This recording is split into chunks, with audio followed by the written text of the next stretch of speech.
What's going on, everyone? Taylor Kyles here for CLNS Media, coming at you with another episode of Pat's Daily, brought to you by our good friends at Prize Picks, the exclusive daily fantasy partner of CLNS Media. So last week, Alex and I had a really fun time doing something a little different because we're trying to get away from the quarterback dialogue that's kind of dominating this time of year. Understandably so, but there are also some pretty significant holes that the Patriots need to address. Last week, we covered wide receivers to get an idea of who some of the best prospects might be in each part of the draft, depending on where the Patriots want to go after them. Now we're going after the second or third, depending on how you prioritize it, need for the Patriots, offensive tackle. And it's interesting. Usually we would just do left tackle, but considering the Patriots have worked out a decent amount of right tackles, which, it's kind of tough to know whether they actually think that these are guys they can switch over or whether they actually want to get some new guys on both bookends. We're going to dive in and see what kind of prospects we can find. But before we do, Alex, how you doing, buddy? Good. Apologies to everybody for the show being a little late. I actually have a good reason this time. For those I'm not just a Patriots writer.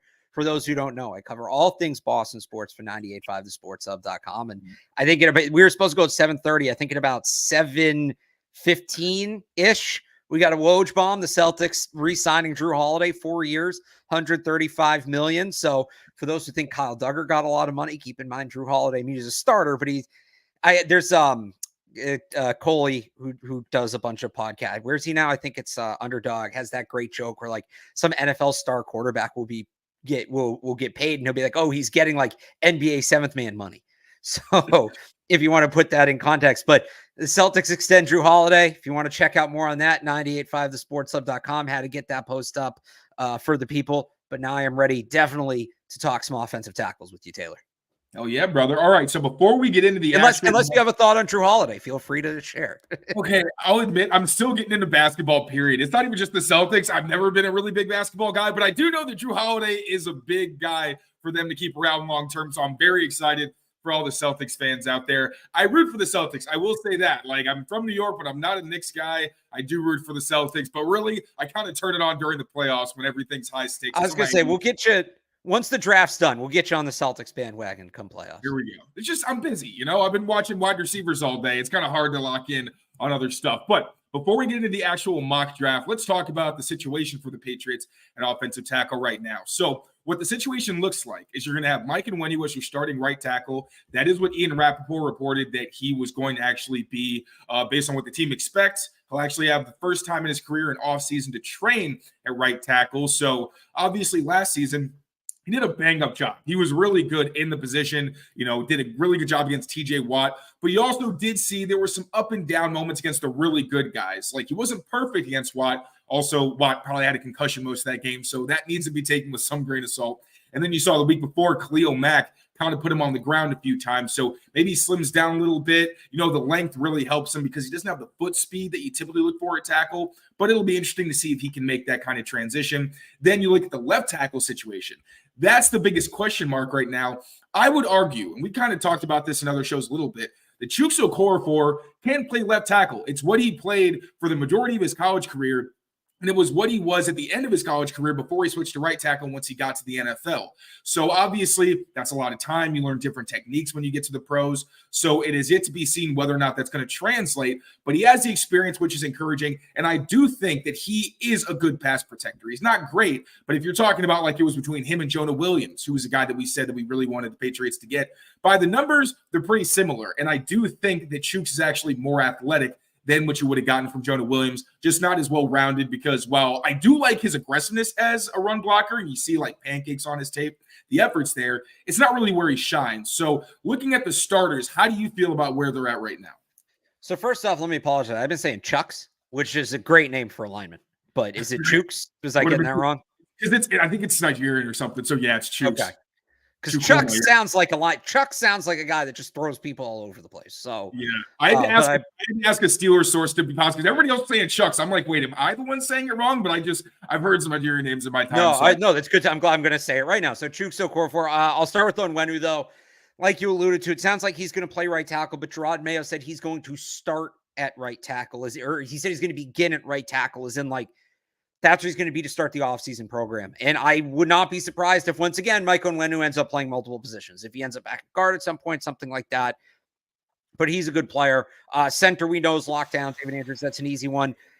I think at the guard spots, you're going to have some competition. This is not the regime that drafted Cole Strange. This is not the coaching staff that has worked with him. Like, I think his job, and maybe he can win it, but they added 3 interior offensive linemen in the top 150 last year, a year after taking him. Like, I don't think they need to worry about guard too much in this draft. They have the bodies. Tackle is where I definitely kind of start to worry a little bit, because they really don't have anybody you can hang your hat on. Mike Onwenu's a good player. If he's playing tackle, you can count on him.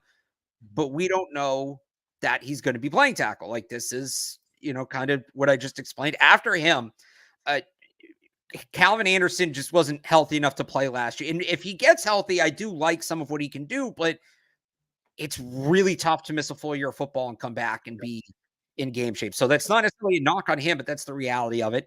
Calvin Anderson missed a full year last year.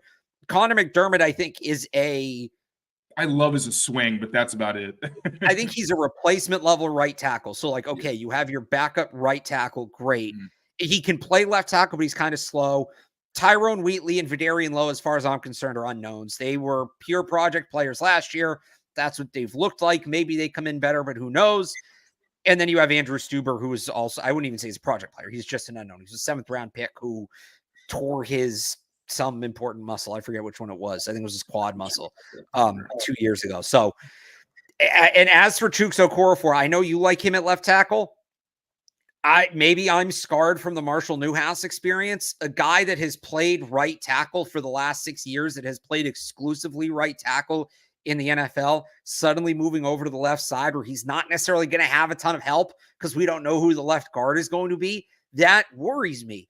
I don't know that it's the worst case scenario, but I also wouldn't exactly call it a good scenario. So maybe he comes out and proves me wrong. Like you said, there's some individual traits, but the thing to remember there, and with Chuks, it's maybe a little different because he played left tackle in college, albeit 7 years ago at a non-Power 5 school.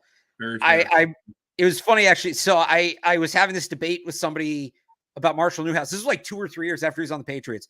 I was at the beach with somebody, and I was debating Marshall Newhouse and what the construction of that offensive line was. And I was explaining that it's moving between left guard and right guard is not nearly as complicated as moving between right tackle and left tackle, because at guard, you're going both directions at a regular clip. Like, you're moving to your right, you're moving to your left, you're moving out. Tackle is almost exclusively the first move is in one direction. And so for somebody who's not used to, who's never gone the other direction, it would be like, somebody maybe right. Like, the way I explain it is, write your name with your right hand, now write it with your left. And I feel justified because this guy came up, he goes, "Are you a football coach?" And I said, "No." He goes, "Oh, you explained that really well. I played offensive line at Iowa in the 70s. And I was like, okay, so there we go. So anyway, I always go back to that as that's something I worry about when you move a guy from one side to the other. It doesn't mean he can't do it, but I'm hardly ready to take out a permanent marker and write Chuks Okorafor in there. I don't think that's the best possible way to go at that position. And you add all those pieces up and we'll see what they do in the draft. But last year, it felt like the plan at tackle, on purpose or not, it felt like the plan at tackle was, okay, we don't have a clear cut, or it felt like plan at, all right, hang on. It felt like the plan at right tackle, and then at left tackle behind Trent Brown. And we all knew you couldn't count on Trent Brown to play 17 games. I think Trent Brown gets too much crap for his approach, but the guy gets hurt all the time. So it felt like plan was, we have Trent Brown. Besides him, we just have bodies. And we have like 6 or 7 players. And what are the odds that between all 6 or 7, none of them work out? And then what happened? None of them worked out. They went tackle by committee. They treated it like the Red Sox treat starting pitching, and you saw what happened. And I'm worried a little bit that that's going to be the approach again this year. That what are the, okay, we don't have a clear-cut starting left tackle, but between Chuks Okorafor, Connor McDermott, Vidarian Lowe, maybe you take a guy in like the 4th or 5th round, right? What are the odds that all those guys suck? To which I would say, maybe not, maybe it's not super high, but it's higher than I'd like to risk, especially if you have a rookie quarterback. So that's why I think that as much as we've talked about loving A.D. Mitchell, right, at 34 moving up or any of that, I'd really like to see them go tackle with the second pick, left tackle specifically, like when they met with Tyler Guyton the other day. Like you're speaking my language. Because if you have a rookie quarterback, I really don't love the idea of left tackle by committee. And as they're built right now, that feels like what they're setting up for.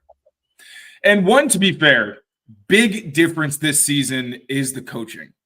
Last season, obviously, Adrian Clem was bringing a system that somehow the Patriots didn't know about. They didn't know that he was going to be like teaching something that was very different from what they actually wanted. Then obviously he has to leave the team. Then mid-season, Bill Belichick is teaching them SCAR fundamentals, and Trent Brown is on record. He was kind of like, wait, what the hell? Like, we've been doing one thing all season, and now you're kind of bringing us back something completely different. And that was one season after you had Matt Patricia teaching another completely different concept where they were scrapping terminology. And again, Trent Brown, I'm sure, was on record as saying, like, we're learning something new. I don't really know what this is. And you saw how his production dipped. So I think the coaching, especially with someone like Scott Peters, where this isn't a guy who's bounced from college and all that stuff. Like, this is someone who worked under one of the greatest offensive line coaches in history, someone who you can speak about in the same breath as Scar, which is not common. So I think the coaching is massive, especially with somebody who can teach technique, literally has an entire side hustle dedicated to teaching technique, and who also played the position himself. Adrian Clem did as well. But again, these are like guys with different bodies of work. And then when you talk about that, that's someone where there was a question about Tyrone Wheatley Jr. Scott Peters has experience with Tyrone Wheatley Jr. because the Patriots got him from Cleveland. So it's going to be interesting to see how that plays out, because obviously he was hurt for most of last season. Then it felt like he never really got back on track, and they never activated him from IR, even though he was healthy towards the end of the season. And Vidarian Lowe, to be fair, he showed out much better when he was at left tackle. When he was at right, that was when things looked really bad. Left, considering the coaching wasn't great, he actually did look pretty solid. So I think Connor McDermott, another guy who gets hurt pretty often, so you can't really rely on him. But I think he's maybe your best option as that swing guy.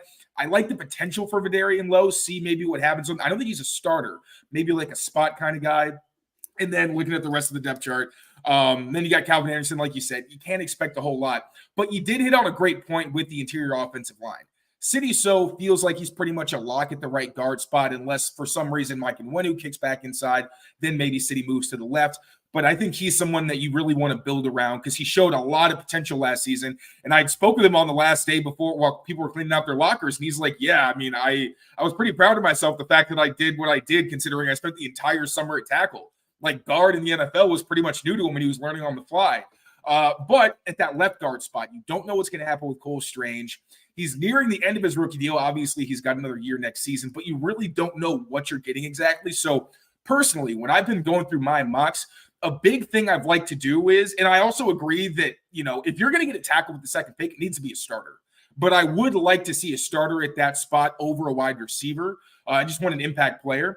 But I like the idea of getting a tackle who has guard flexibility, and then later on in the draft, getting a developmental tackle. So that way, if Cole Strange, you know, something happens, and I'm a big fan of Cole Strange personally, but if it doesn't work out, then you have the developmental guy who can come in maybe in a year or two, and then you have that guy who can play left tackle like a Jordan Morgan or a Dominic Pooney, who's probably better at guard, but they're fine at tackle. You can play them. Maybe they're an upgrade over Chooks. If not, Chooks is someone who does have starting experience. So it's not the worst thing in the world where, you know, last season you're rolling out guys who've never been starters in the NFL, and you put yourself in a little bit better position where you at least have talent at that spot and a potential backup plan in the future.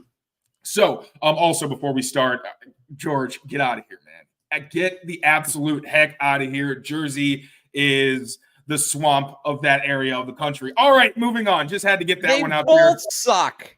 They both suck. Get the hell out of here. We have some of the best food on the planet, and Jersey is Jersey. So I'm just going to leave it at that, although I do like Hoboken. Hoboken's pretty good for an island. All right, now throw it up on the screen. Let's get started with our mock. So do we really want to go with number 3, or do we want to maybe have some kind of situation where we trade into a spot that's more realistic? Say if the Pats were to like trade back into the end of the first, because I think we all know that if they stay at 3, probably even if they move to like 5 or 11, it's going to be a quarterback.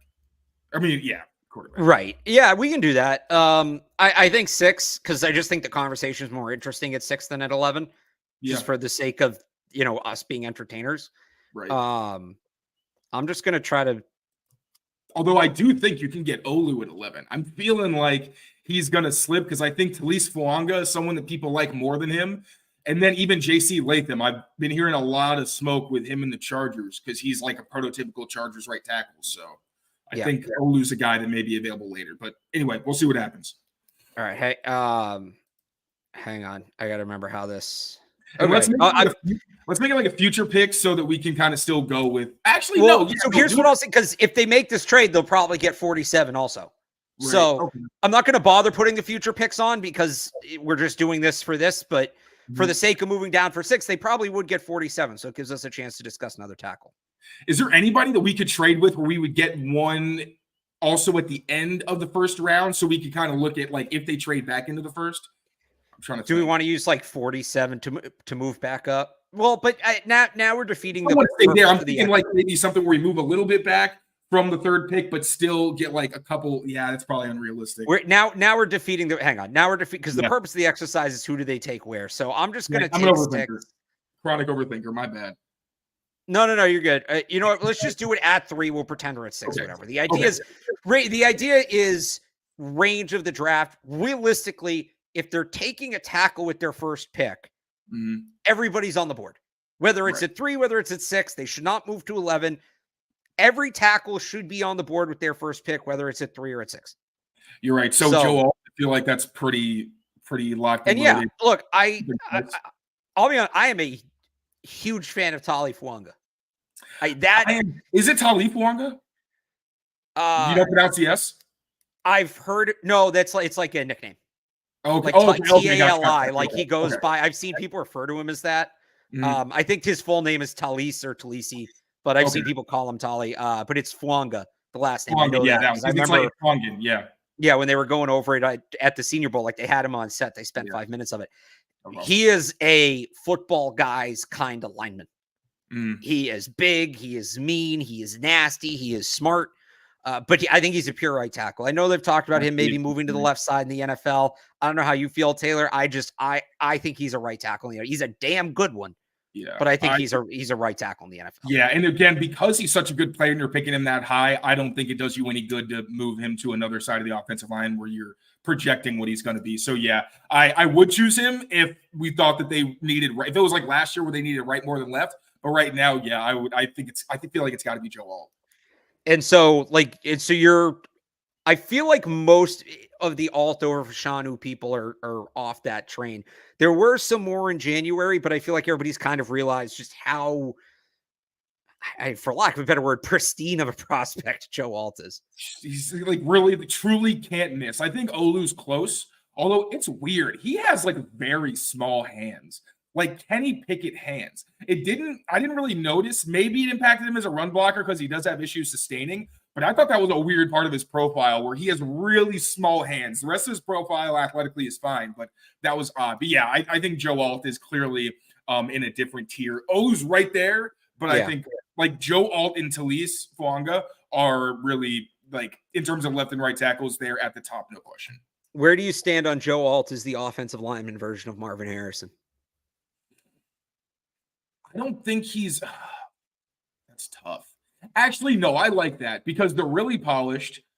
They have everything you want. And it's like Marvin Harrison Jr. isn't like the most elusive guy. And that's probably like the one thing where Joe Alt, it's like, I feel like what's the one part of his game that people have kind of criticized? It's like, Alt? Yeah. The physicality. Physicality, right. So that's the equivalent there. It's like not obviously Marvin Harrison Jr. physicality is not the question, but it's like, yeah, he's not as elusive as you'd want. He's not like that's where Malik Neighbors kind of creeps in that conversation where he's more explosive. But yeah, I would say plus I think Joe Alt's physical enough. It's not like he's out there doing what he needs to do. Like, he's got enough nastiness that I'm not worried about him. And he's talented and he's extremely proficient. So yeah, I think that's a pretty fair comp. Also, both of their dads are NFL All-Pros. Oh, yeah, that too. Yeah, I like that. It really is a lot in terms of the prospect makeup. It's very similar, but Alt is the pick. I like Fuanga. I get it with Fashanu, but Alt is if the Patriots are going to go tackle. So to remind people what we're doing, by the way, in terms of this mock, it's not really a mock draft. We're using the mock draft simulator for this exercise, which is who is the top option on the board for the Patriots at each spot they're scheduled to pick. Mm-hmm. That is what we're essentially doing here. So we're going to take all tackles. Sorry if you were coming for a real mock draft. And I think this is actually pretty realistic what it left us with. Now, maybe Kingsley Mims is not going to be there is my one thing. Mims is not going to be there. He might. We'll get into that in a second. So maybe you switch Suamatia and Mims. But Guyton, I think, will be gone by 34. Latham should be gone by 34. That's weird. Kingsley being gone is odd. Morgan, he's not starting. That's a weird one to me. Well, but here's the thing. He is more, and here's why I think Mims might fall. So if I were betting on it, I'd pick him to go in the first round. But this is a guy that has just 13 college starts? Yeah. Something like that.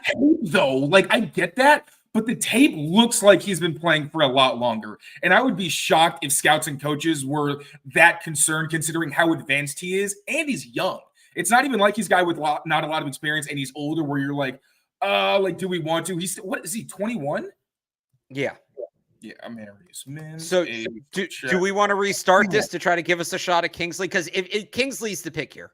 So here's the thing. No, I would say Jordan Morgan because I think he can start from day one, and he's in that category of like that's what I'm looking for is a guy where you start day one at left tackle. Because there's the clip on Twitter. I think Billy M. I don't know what his handle is, but he's really great. One of my favorite Twitter follows. He had a cut up of Jordan Morgan against Laitu Latu, who is the best pass rusher off the edge in this draft, debatably. So if he can handle somebody like that, I think he'll be fine in the NFL. Obviously, there's going to be some bumps along the way, but the fact that he can start from day one and can kick inside to guard if you get somebody who has a developmental option, I have been picking him a lot at 34 personally.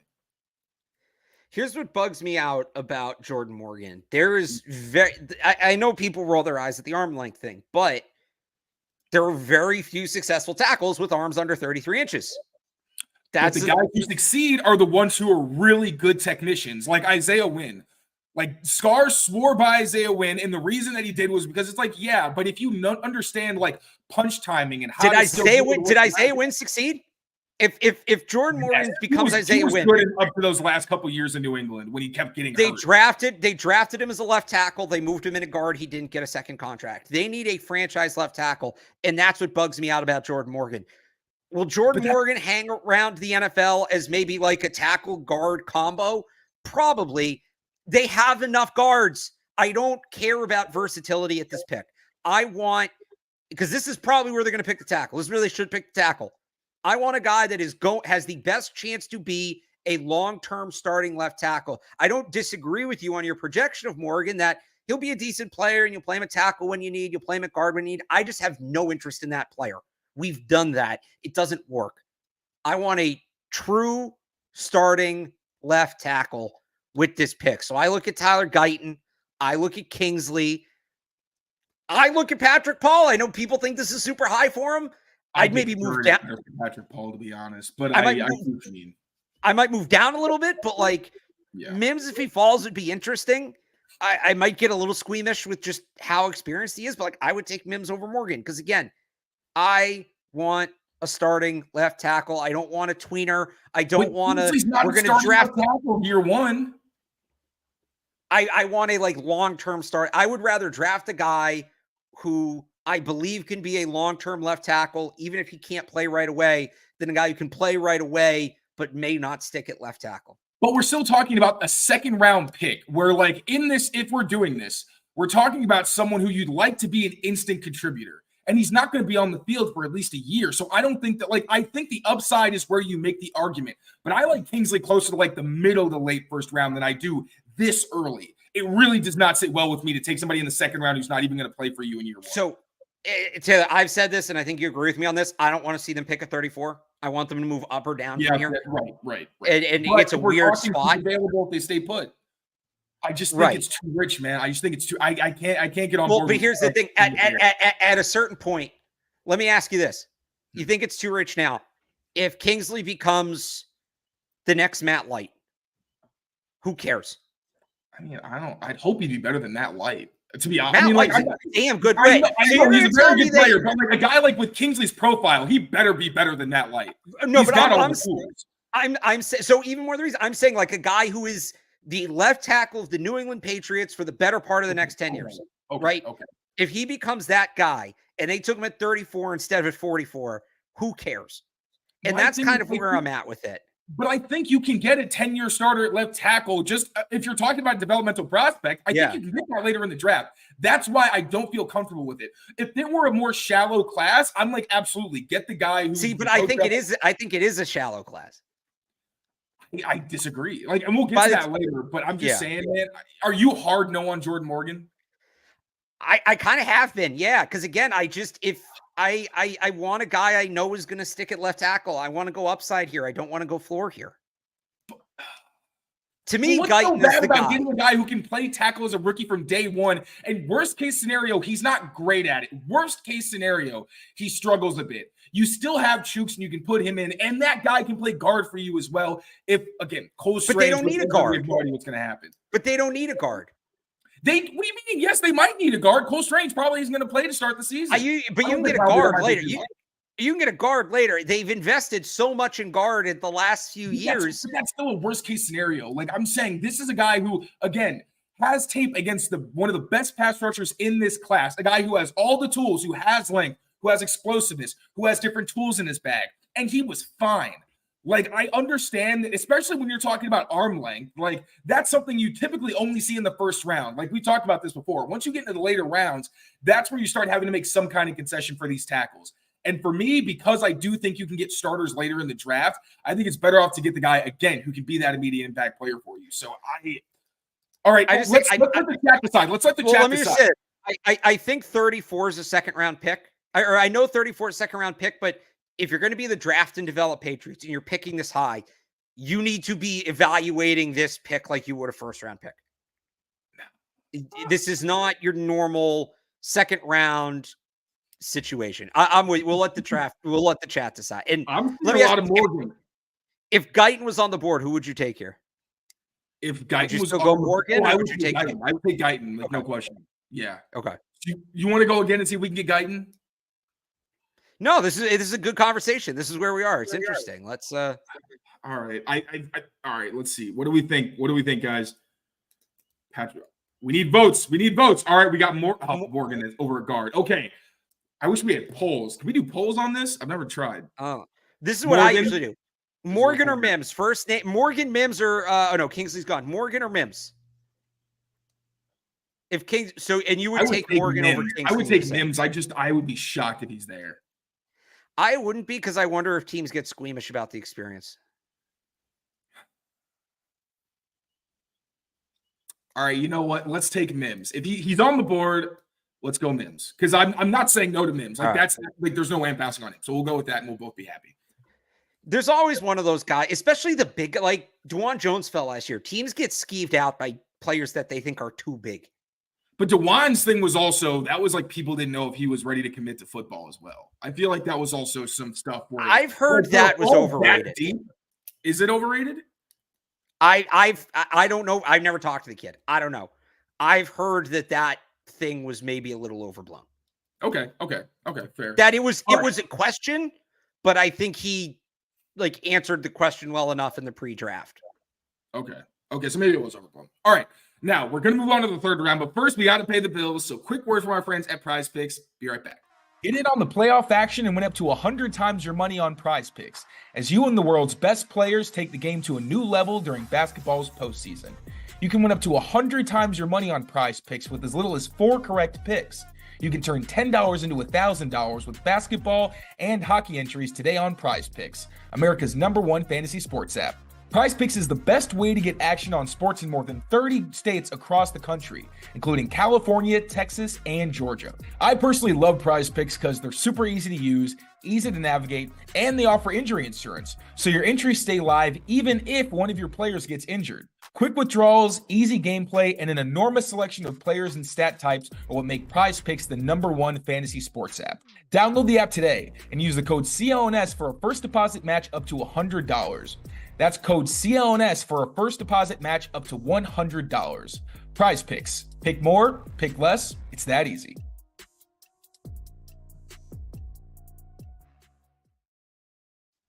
All right. So, well, in the chat's right. We never really know when guys are going to fall and how far. So, I can sit with Mims. I can understand why he would fall. It makes sense. It's not something crazy. I just think it would be like wild if someone took Kingsley over him. But, you know, it is what it is. Because they're both technically like developmental prospects, but Mims is the guy who could probably start sooner. But anyway, on to round 3. Now, Blake Fisher, Roger Rosengarten. I feel like it's really just between those two. And Well, can I just say, I love that Patrick, Paul, and Kieran are both off the board here because that seems to be everybody's safe pick at 68. And I don't think either of those guys make it to 68 because you see how steeply it drops off, right? So, yeah, Blake Fisher, Roger Rosengarten, I'm with you.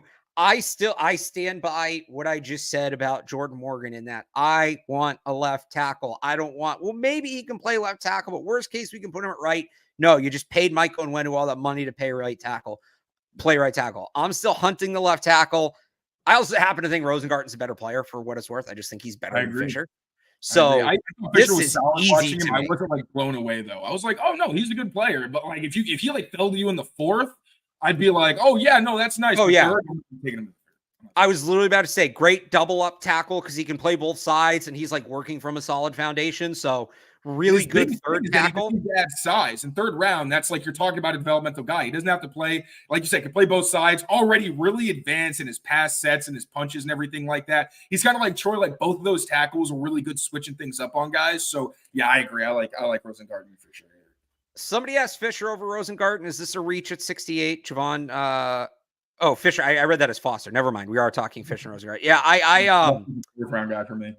And especially in the scheme we think the Patriots are going to run, like Rosengarten's got to get a little bigger, so he'll lose a little bit of his mobility. He's got plenty to lose. Right, exactly. Yeah, he can fall off a little bit and it'll still be a plus at the NFL level. I also like he's a multi-year starter, captain. He'd be a lock to be a top 100 pick if it wasn't for the national championship. And I'm not saying the national championship isn't nothing. Like he did play a really great defense. You do have to factor that in, and that was a brutal game for him. But you got to look at the body of work as a whole. And the body of work as a whole outside of that game is excellent. So, yeah. All right, fire away. Let's go, Roger. No debate here. All right, Rod. So we've got Alt, Mims, Rosengarten. Nobody else should go before 103. No, Foster. Yeah, lock it in. Easy. I'm not thinking twice. If Javon. So you're that just for the sake of doing the show and having the conversation. You're that staunchly Foster over Jones because that's kind of the debate a lot of people are having. Yeah, he's one of my binkies where, like, if you really want a developmental tackle, like, because there's another guy who I hope is on this list who I'll talk about, but I loved what I saw from him at the Shrine Bowl. He was one of the guys that really stood out. One, he can play both sides, really physical, like, nasty demeanor. He's got good athleticism. I've seen some kind of scouting reports, and I haven't done, like, a deep dive into his college tape. I can't find it. But I have seen some concerns about his foot speed at times, so I guess there's that. But I think his length is good enough that he would be able to compensate. And also Christian Jones, I think, is more of a right tackle or a guard. And honestly, they put him at left tackle for some one-on-one reps at the Senior Bowl, and he didn't look very good. Matt Gonkals is someone who I like when I read scouting reports, but there's been no connection to him.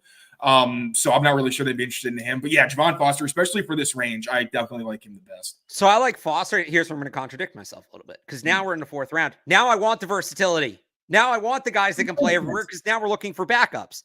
Yeah. And Christian Jones, I think, is a pure right tackle. Javon Foster should be able to play on both sides. Goncalves. So this is where I'm going to go back to you. You want Isaiah Wynn, Matt Goncalves. Goncalves. Okay, I've been saying that like an idiot. I've been calling him Goncal. I didn't know. I'd never heard it out loud before. Okay, that's how you pronounce it. That's the guy that's going to be a 4-position player. And he may never be a starting caliber guy, but if you want a lineman that you need a couple drives, you can plug him in here, there, wherever. Goncalves is the guy that you're looking for in that scenario. So I would much rather if that's the player you want, I would much rather take Matt Goncalves down here than take Jordan Morgan at 34. That's not to say Goncalves is a better player, but just if you want that Isaiah Wynn kind of player, I just think it makes more sense at this point in the draft. I think it's fair. Yeah. I just like Javon so much better. No. I would still take Javon Foster over him. Okay, yeah. Let's conversation. Just to reference back to that earlier conversation, somebody did ask about Dominic Puny. I believe, yeah. I think he's gone by like a 3rd. He's also listed as a guard here, as he should be. Yeah. He's a guard. I go back to that same thing with Dominic Puny. Oh, well, you could try him a tackle, and if not, he'll be a good guard. No, they have guards. Stop trying to add guards in the top 100. Enough with the guards. To be fair with the guard thing, like Antonio Mafi, if they are trying to run a scheme where like the guards are pulling, Mafi is not a good fit. I really don't know what his role is on this team. And then Jake Andrews, we have no idea what he is. He had some flashes, but like I don't know what he is right now. They have Cole Strange. They have City So. They signed Nick Leverett. They have invested so damn much at that position. I mean, they didn't invest a lot. They have bodies. They didn't invest a lot. They've invested roster spots. They've invested draft picks and roster spots at that position. At a certain point, you got to put these guys on the field.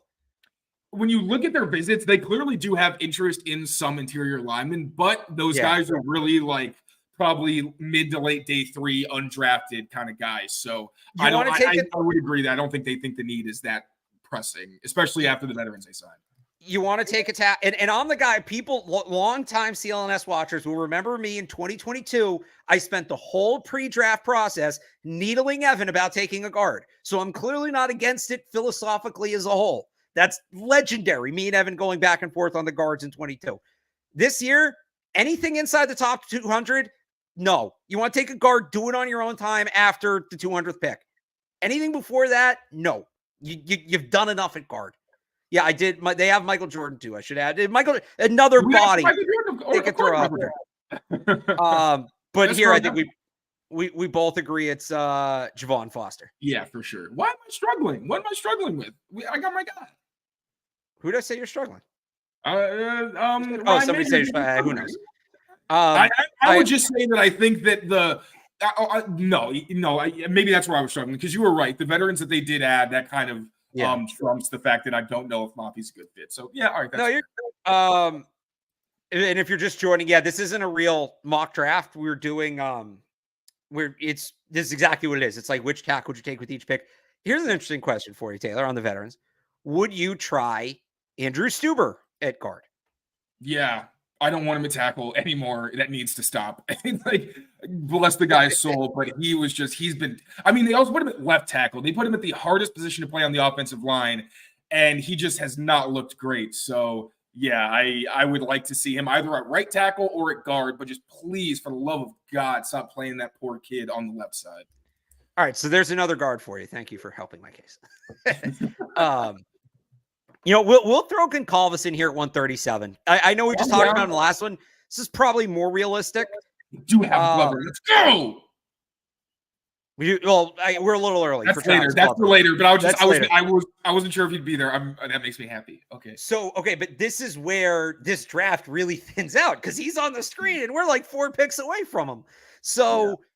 I mean, the only guys I think you're looking at here with this pick, 137, are Matt Goncalves and Walter. I guess they met with Caden Wallace. This would be early for Caden Wallace for me. Solid. But it would be early for sure. Yeah. I would at 180. I like Walter Rouse. Part of it, Oklahoma tackle. I default on that. Can't be a bad pick. Experienced kid, has played in multiple systems. I actually took him in my last Patriots mock draft. I took both Oklahoma tackles. So there's that. I would go him here over Goncalves. I like the versatility of Goncalves. I just think he's Rouse is going to be there. Do I think Rouse will be there? Yeah. At 137, yeah. Oh no, I thought my bad. I thought you were talking about 180. Oh yeah, no, 180. 180 is actually. Let me see. I'm trying to remember which pick I took him with in my last mock draft. Maybe I will. Yeah, I took him. I like the idea of getting a guy, like, if we're talking about versatility, I like this is where you go, okay, maybe a guy who could develop into a good right tackle. I like that being considered here. So this is probably a little early for Rouse, but you're not getting him at 180. And this is where, again, there really is no tackle to take here. This is not a tackle pick. Unless like Christian Jones falls, maybe. Like Christian Jones would probably be my guy here. But I think he'll be around. I'll say so. Did he just get off the board? Did somebody just pick him? Probably. So I'll say this about Rouse. He's played 3,400 snaps the last 5 years. All as a starter. So he's very experienced. And if you want a like base level backup, a guy that like, all right, we're going to need rookies in these roles, but we need somebody we can throw right in. That's Rouse to me. Yeah. You could make an argument for Goncalves just on the versatility, and that's always good. And I said I'm open to that at this point in the draft. So I'll leave this. I could go either way here. It's a little bit of a reach for Rouse, but again, the way this tackle class drops off, you got to get him while they're there. And if you want the guy, even if you think it's a little bit of a reach, you can't just be, we'll wait till the next pick at tackle, because the scope, we're going to see, this is what this exercise is about. The scope of who's available completely changes. I think I go Goncalves just because they have so many backup tackles. And like backup tackles who do have experience, like Vidarian Lowe, isn't the most experienced, but last year he's thrown into the fire plenty. Then you have Connor McDermott. Then you have Calvin Anderson. Like if you really need one of those guys as a backup, just kind of put him in there, tackle. I think you've got that. But I think the 4-position versatility is so hard to find. So I would probably go Goncalves. I like the versatile guys later as much as I just yelled about them. So I'll stick with you on that. I'll go Goncalves too. And are we going to get a chance for Caden Wallace at 180? Oh, wow. Ooh, a couple of fun players went. Damn. I think Glover's going to be there for us with the next pick after this. So I think we could pretty safely go Caden Wallace. I wanted Tylen Grable here. I think 180 is a great spot for Tylen Grable. I like that too, actually. And he's obviously gone. But so if you don't know Grable, and this is where we get in, like, these guys aren't in the PFF simulator. That's why we're doing it on MDDB to get more players. So if you've only used PFF, you're maybe just being exposed to these guys. Grable, former 3,000-yard passer in high school, quarterback, hyper athletic left tackle prospect, a couple years of starting experience.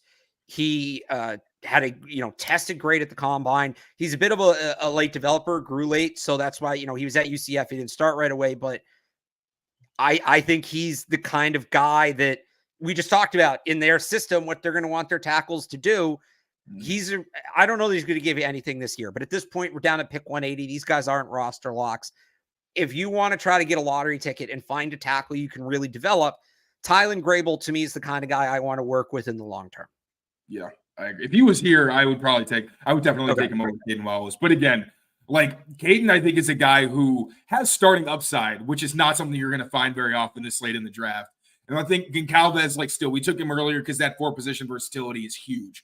As we're talking about a guy who could be a backup, then, I think Caden Wallace would have still been in the area, but he's here. So I say we lock it in. All right. Take Caden Wallace.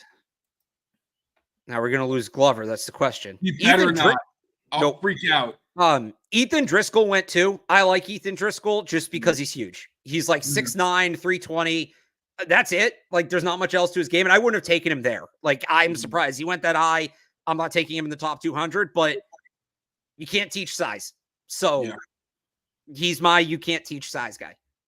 I like that. Now, I'll break down Travis Glover because this is the guy who I didn't know anything about until the Senior Bowl during the second day in one-on-ones. I'm looking at him, and I'm like, this guy's really good, but I didn't recognize the Georgia State logo on his helmet. I texted you and was like, am I crazy, or is this not Jeremy Flax? This looks like a completely different person. For some reason, the Senior Bowl did not acknowledge that he existed. Jim Nagy didn't even acknowledge it until he was a late invitation. But he wasn't on the website. They didn't announce he was there. He afterwards. He wasn't late invitation. It was so weird because he's a local guy, and that's usually like in those pools they bring them in. But it was a really weird situation. But I remember just watching him. He caught my attention because he was athletic. He was physical. I think he was that guy who was like basically was not. This isn't exactly what he said, but it was something like just don't F with me, or like basically that interview was like you got the wrong one where somebody went like a little too hard in one of the one-on-ones, and a coach had to back him up. He said I know B word. And we were both texting like, oh, yeah, this guy's awesome. But I love he's got length. He's got athleticism. He's really patient. That was what really stood out because with a lot of these guys in the one-on-one, sometimes they're just moving too fast, and a lot of guys can capitalize on that on the defensive side.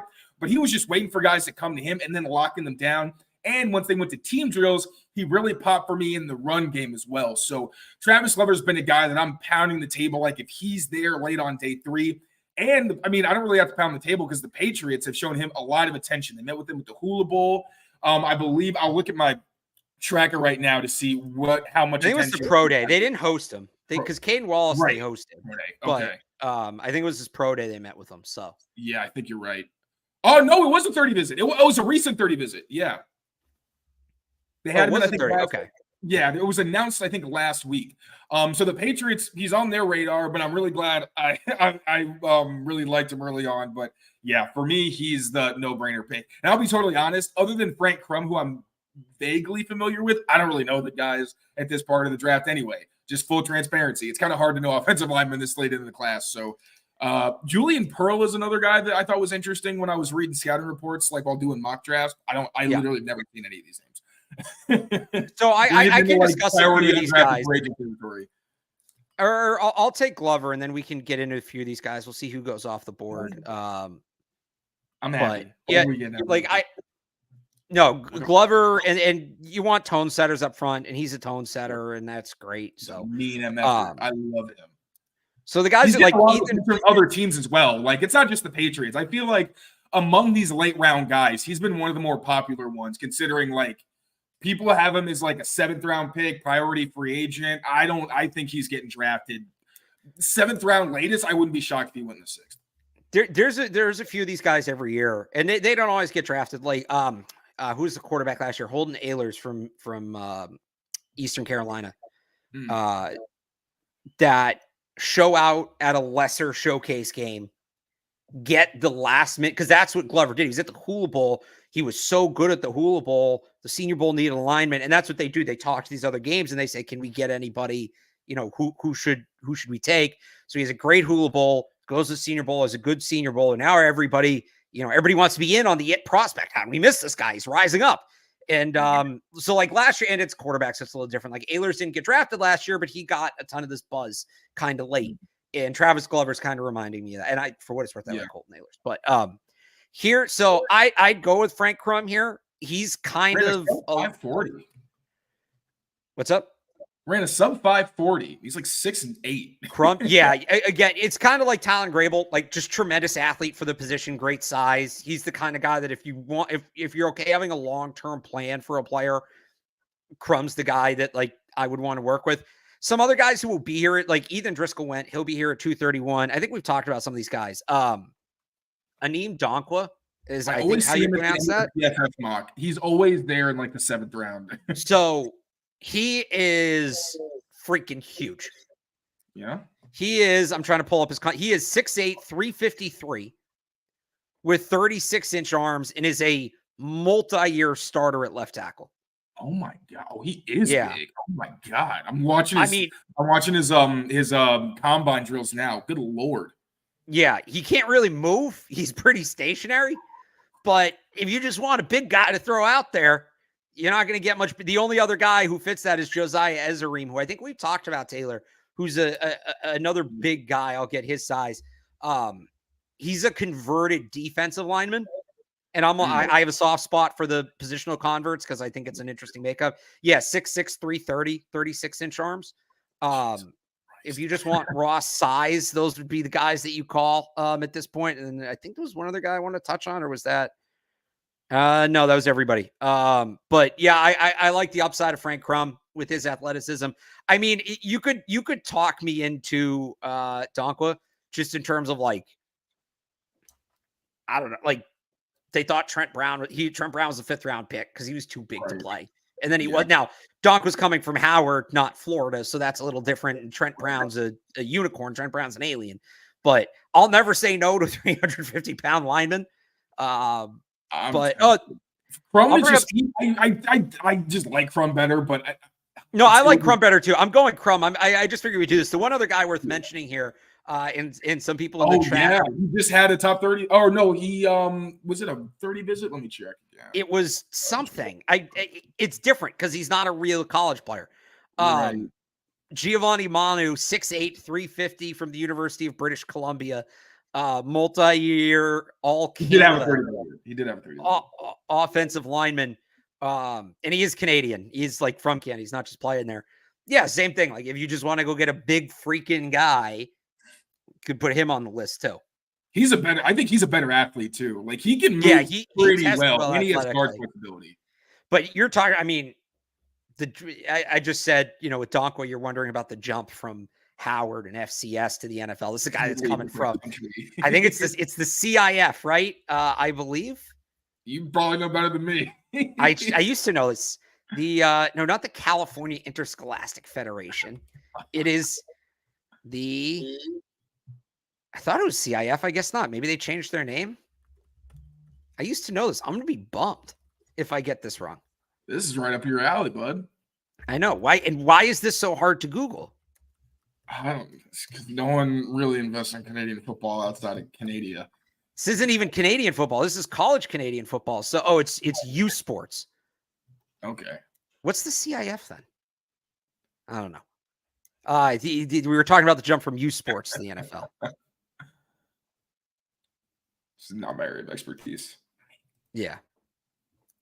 I have no idea where the CIF came from. This is going to, anyway, I'll take Frank Crum. This is going to bug me now. Yeah. Well, if you figure it out, we'll comment it under the post. Oh, it's one of the conferences in U Sport. Okay. I have no knowledge of any of this stuff. I admit when I don't know what I'm talking about, and I have no knowledge. I clearly don't either. So, other than the Grey Cup, I couldn't even name 3 teams. Not bragging about my ignorance, but that's just what it is.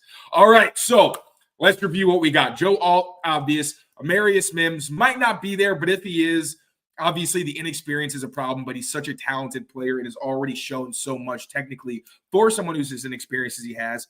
Obviously has a really good pedigree. Really hard to pass on him.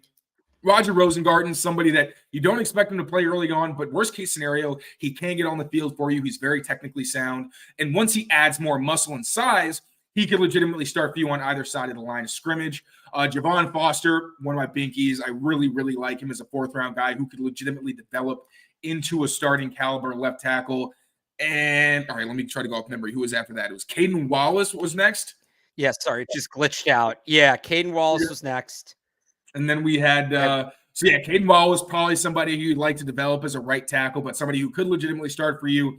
Not Javon Foster, Travis Glover, one of my favorite guys when he was down at the Senior Bowl, is someone who, again, is getting a lot of attention from NFL teams. The Patriots had him on a visit. They were at his pro day, and they talked to him at the Hula Bowl. And then the last pick was, oh my God, my memory I think sucks. I clicked Manu by accident, but it was supposed to be Frank Crum.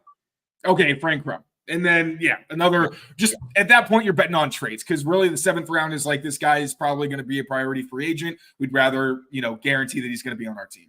And, I'll say this for Crum too, with how well he moves kind of like a tight end. There's value in that, the kick return game. Yeah, that's very true.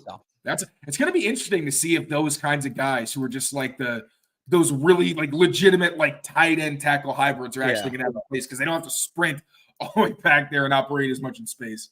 Look, defensively too, on with some of the guys, the hybrid linebacker, safeties, tackling. I've put a ton of stock into what guys are going to be good on special teams because I don't know. We'll see how this plays out. Something tells me you're going to, especially in a class where because of NIL, you don't have. There's very few true 6th and 7th round prospects in this draft. There's guys you get like the 4th, 5th round grade, and then UDFAs because so many guys now. If you're going to be a 6th or 7th round pick, and by the way, being a 7th round pick is like the worst thing. There are guys you would hear guys say they'd rather be UDFA than be a 7th round pick because make more money. You get to choose where you go right and you make more money. So a lot of these guys now say, I'm going to be a 6th round pick. I'm going to be a 7th round pick. F that. I'll go back to school. I don't need the check. I'm getting money here. Right. So because of that, I wonder. So there's a lack of talent in that range in the draft relative to other years. I wonder if teams now, you have this new kickoff rule. You're not necessarily getting the players you want to get in that range. I wonder if teams just hammer rebuilding their special teams in the 6th and 7th round to prepare for these kickoff rules. I haven't heard anything about that. That's just like a hunch. It's a gut thing, but it's a theory that I have. And that would benefit guys like Frank Crum, guys on defense like, what's his name? The linebacker from Cal. It's not Jackson Carmen. It's Jackson Sermon from Cal. Ryan Watts from Texas, who's like a hybrid corner safety. I think you're going to see more guys like that go who are, yeah, this guy maybe doesn't have the upside. He's not as much of a true traits player, but he can do a certain thing, whether it's tackling in space or block on the run or something like that, that we're going to be able to use him in this new kickoff. Yeah. I mean, it makes a lot of sense. And, one, there aren't a lot of people that were keeping special teamers anyway. The Patriots are one of the few that were actually legitimately thinking about it in that way. So it'll be interesting to see. But, buddy, this is a lot of fun. Next week, as always, do you know what we want to do? What are you thinking? Tight ends next week? Full tight end draft. We'll come up with, maybe we do. What if we do a mock draft? You want to just piss people off? I'd love mock draft where we can't take a quarterback, tackle, or receiver. Okay. Oh, I like that a lot, actually. I like that a lot. Okay, so that's what we're going to do next week. No quarterbacks, no tackles, no receivers. We're going to hit all the other positions of need. That'll be fun, too. It'll be we'll try to have the best draft we can within that. Right. But I like that. I like that a lot. Shout out because I haven't gotten to watch a ton of tape on like all the other positions. I've just been, head in the dirt with all the quarterbacks and the receivers and tackles.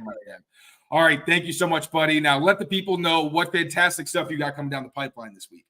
Yeah, 2 new mock drafts up, 985sportshub.com. Linebacker preview went up on Tuesday. Cornerback preview will be up tomorrow morning. And new Catch 22 coming your way with Evan Lazar tomorrow as well. And another mock draft tomorrow night, live mock draft with Brian Hines on Patriots Beat.